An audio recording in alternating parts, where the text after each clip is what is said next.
Hi, it's me, Sherry Lumboy ng RWGF Philippines. Pangatlong balik ni Sir Mark.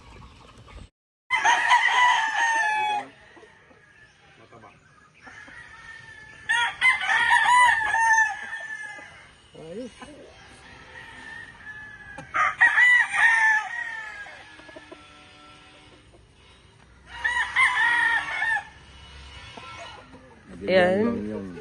Repeat buyer natin, si Sir Mark at saka si Sir Jimmy.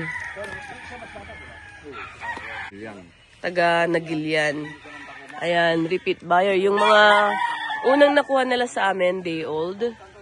Ayan, kwento nila, yun yung sa 13 na inilaban ninyo. Ilan yung panalo nun? 12. Ayan. One row. Puro win na yung 1 loss, 1 draw, tapos win na lahat. So, yun yung sa 12. Yun yung win ninyo. Tapos, isang loss, isang draw. Ayan. Nag-champion sila ng 2 beses. Ang WPC. Bumalik sila ngayon para kumuha ulit ng materyales. Ayan. Thank you. Thank you, Sir Mark.